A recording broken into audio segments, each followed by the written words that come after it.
ამერიკული ბლოკადის მეორე დღეს ხორმუზის სრუტეში ტრამპი აფრთხილებს, რომ ირანის გემები, რომლებიც წინააღმდეგობას გაუწევენ, განადგურდებიან. მეტფინი დუბაიდან ბოლო ცნობებს გვაწვდის.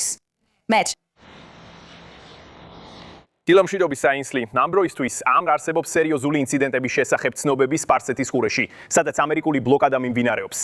ლორენ სიმონეტი ფოქსიდან ახლა იუცხება, რომ ჩინურმა გემმა დღეს ხორმუზის სრუტე გაიარა, მიუხედავად იმისა, რომ ექსარების ბლოკადა ძალაშია. ეს არის ნავთობისა და ქიმიური პროდუქტების ტანკერი, რომელსაც გუშინ ბლოკადის პირველ დღეს არ მისცეს გავლა, მაგრამ დღეს წარმატებით გადაკვეთა. ეს შეესაბამება იმას, რასაც პრეზიდენტი და ცენტკომი ამბობენ, რომ მთელი სპარსეთის ყურე დაბლოკილი არ არის. ირანელები ბლოკავენ ცდომას ირანის პორტებზე. სამხედრო სპიკერმა დაწერა, რომ თუ ირანის პორტების უსაფრთხოება საფრთხის ქვეშ დადგება, სპარსეთის ყურესა და ომანის ზღვაში არც ერთი პორტი უსაფრთხო არ იქნება. პრემანდელი დილის ბოლო ანგარიში, რომელიც საერთაშორისო ენერგეტიკის სააგენტომ გამოაქვეყნა, ნათქვამია, რომ ახლო აღმოსავლეთში ენერგეტიკული ინფრასტრუქტურის წინააღმდეგ განხორციელებულმა თავდასხმებმა და ასევე ხორმუზის სრუტეში დაწესებულმა შეზღუდვებმა სათვავის მიწოდების ისტორიაში ყველაზე დიდი შეფერხება გამოიწვია. ახლო აღმოსავლეთში ნავთობის წარმოების მკვეთრმა შემცირებამ დიდი გავლენა მოახდინა საავიაციო საწვავზე. მაგრამ თუ არსებული მდგომარეობა ასე გაგრძელდება, ახალი ახლახან გამოქვეყნებული ანგარიში პროგნოზირებს დეფიციტს და მნიშვნელოვნად გაზრდილი ფასების შენარჩუნებას. ეინსლი. კარგი, მადლობა მეტ. სპეციალისტები პროგნოზირებენ ბენზინის ფასის ახალ ზრდას ამ კვირაში ზელენგეუს ბლოკადის გამო ხორმუზის სრუტეში და ნავთობის ბარელის ფასის თითქმის $100-მდე ზრდის ფონზე. JD Vance ამბობს, რომ ეს მის ფასების გავლენა ამერიკელებზე. კომისიით პრეზიდენტმა აღიარა ბრეთ, რომ ბენზინისა და ენერგიის ფასები გაიზარდა. მაგრამ ისინი გაიზარდა წინა ადმინისტრაციის დონეებთან შედარებით და ახლა ამ სიტუაციას ძალის პოზიციიდან ხვდებით. ბრეთ, რა თქმა უნდა ვიცით, რომ ამერიკელი ხალხი იტანჯება. ამიტომ ვაწარმოებთ მოლაპარაკებებს ასე აგრესიულად, რათა ვცადოთ ენერგიის ფასების შემცირება. გავაგრძელებთ ამაზე მუშაობას. ვჯერა, რომ იმ წერტილამდე მივედით, სადაც ჩვენს მიზნებს მივახციეთ. ეხლა ჩემთან ერთად არის ჩარლზ პეინი Fox Business-თან. ბენზინისთვის ფული გჭირდება, ხომ ასეა? ახლა უნდა მივიღოთ მოგება. დიახ. მადლობა მოსვლისთვის. მოკლედ, ნახეთ, გუშინ ნავთობის ფასი 105-მდე გაიზარდა, ხოლო West Texas Intermediate 100-ზე ნაკლებზე დაეცა. 87. ხშირად ნახავთ, როგორ ეცემა მათი ფასი. წლის ბოლომდე ბარელზე დაახლოებით $72 შეიძლება იყოს და ვფიქრობ გალონზე დაახლოებით $3. ამიტომ ეს ყველაფერი მომდევნო 2 ან 3 კვირაში დასრულდება. ფიქრობ ეს იქნება ხანმოკლე ფასის პიკი, მოგესმით? ღირდა, რადგან მივიღებთ იმას, რასაც მე შვიდობის დივიდენდს უწოდებ. ეს იქნება დიდი პაქს ამერიკანა, რომელიც რამდენიმე 10 წლეულის განმავლობაში გაგრძელდება ყველასთვის. გონია, რომ დაეცემა, რადგან პრეზიდენტი მარიას გადაცემაში ისმენე შაბათ-კვირას. მან თქვა, არ ვიცი და შეიძლება არც დაეცეს, შუაგულ არჩევნებამდე. ჩვენ გვაქვს აუდიო ჩანაწერი და მინდა შენი რეაქცია მას შემდეგ, რაც მოვისმენთ. ალბათ იგივე იქნება, ან ცოტა უფრო მაღალი, მაგრამ თითქმის იგივე დარჩება. ფიქრობ ეს დიდხანს აღარ გაგრძელდება. ხო, და ფიქრობ ის ფრთხილად იქცევა და კიდევ ერთხელ თუ ეს რამდენიმე კვირაში მოგვარდება, სწორედ ამას ვამბობ. ნავთობის ფასები წლის ბოლოს დაახლოებით 73-ზე იქნება, ხოლო ბენზინი $3.10. როგორ მოგვარდება ეს? და ეხლა უნდა შევიდეთ. ავიღოთ გამდიდრებული ურანი და მორჩა. როგორც ჩანს, ისინი ძალიან ახლოს იყვნენ ამ ბოლო რაუნდში. ბევრი რამ არის სასწორზე და ირანი დაძაბულია. იცი, მე იმდენ ადამიანს ვიცნობ, ვინც ამერიკის წინააღმდეგ გულშემატკივრობს სამწუხაროდ. ბევრი ამერიკული მედიაც ასეა. მაგრამ ჩვენ უბრალოდ თლიანად გავანადგურეთ ისინი. და ეს იდეა, რომ პარტიზანული ომი გაქვს, როგორც ბოლო წინააღმდეგობა, ხო გესმის? არის ერთი ძველი მემი, სადაც კარში ვიღაცა ბოკლომს აკავებს, ზუსტად ეგაა. ეხლა აქამდე მივიდნენ, მე რა? ხო, ნახე, ესაა რაც მოგწონს. რომ გადაჭრა სიტუაცია, მაგრამ ეს ბლოკადა ეკონომიკურ ზარალს იწვევს, რაც ემატება იმას, რაც უკვე ირანთან იყო. ხო, არ გამოვა. ეს ირანს დღეში $425 მილიონი უჯდება, სწორია. ამერიკის შეერთებულ შტატებში ბენზინის საშუალო ფასი $4.11-ია. გასულ კვირას იყო $4.14, ხოლო გასულ თვეში $3.67. ბენზინის ფასები და JD Vance-მა ეს საკითხი ახსენა, მას არ უნდოდა თავის მოწონება, რადგან ფასები ჯერ კიდევ მაღალია, მაგრამ ისინი მნიშვნელოვნად დაეცა ინაუგურაციის შემდეგ, დრამატულად. ჩვენ ბრუნდებით იმ ზონაში, სადაც უკვე ვყოფილ ვართ, თუმცა ჯერ კიდევ შორს ვართ ბაიდენის ადმინისტრაციის პიკებისგან. მაგრამ ხალხს ეს მოსწონს, რადგან არ გვინდა ავნოთ იმ კარგ რამეებს, რაც ხდება დიდი კანონ პროექტითა და გადასახადების შემცირებით. და ყველა ის რამ, რაც უკვე აშკარა იყო.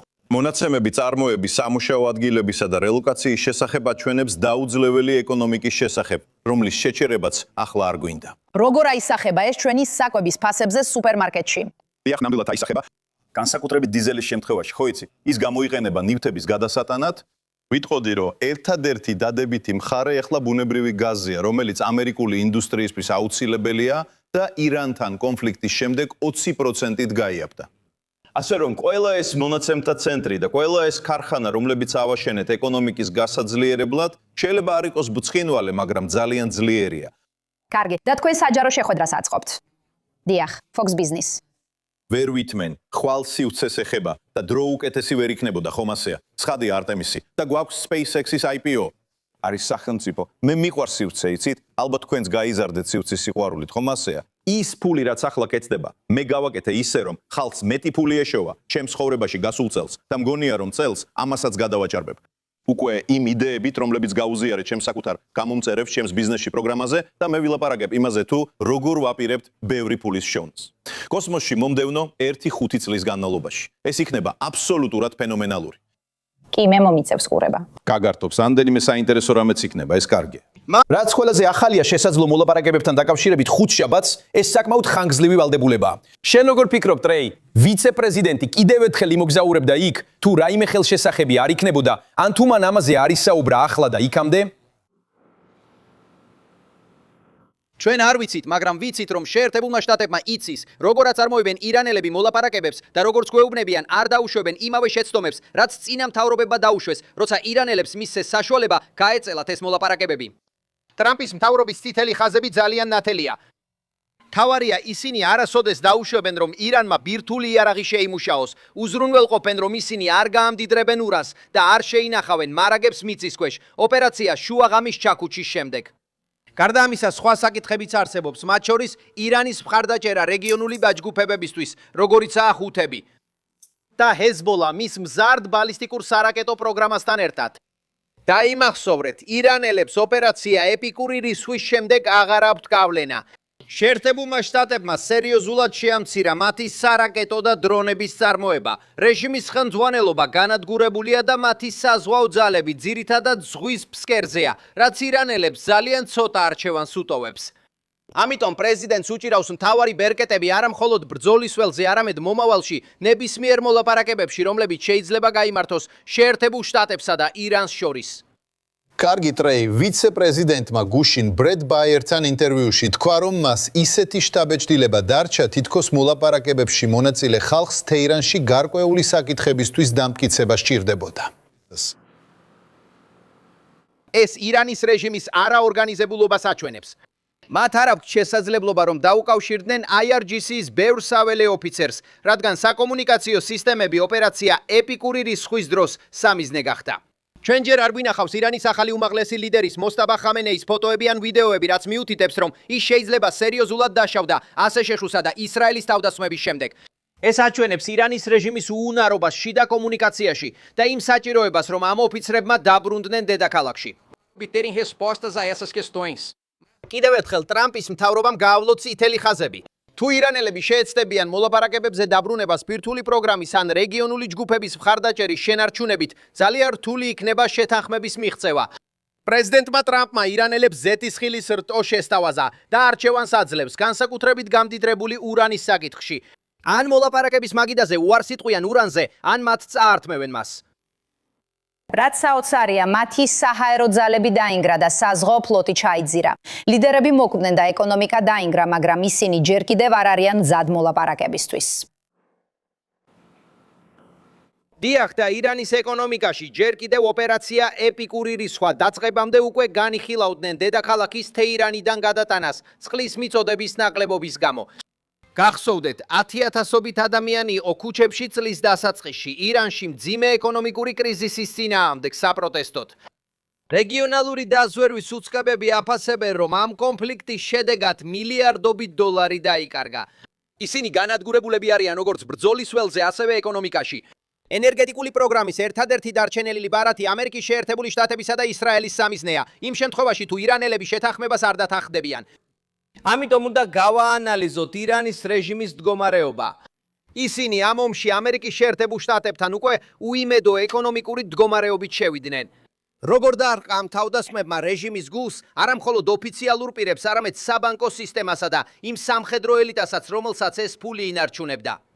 ეს გასაჯაროვდა წინამთავრობების დროს, მაგალითად, ობამას ადმინისტრაციაში. ირანის რეჟიმი იმ ეტაპზეა, რომ თუ შეთანხმება არ იქნება და თავდასხმები გაგრძელდება, არა მხოლოდ სამხედრო ობიექტებზე, არამედ ენერგეტიკულ ინფრასტრუქტურაზეც, ისინი ისეთი შიდა ზეწოლის წინაშე არ მოჩნდებიან, რომ მომავალში რეჟიმის კოლაფსი შესაძლებელია. ასე ამბობენ ისრაელის ხაროები აქ რეგიონში.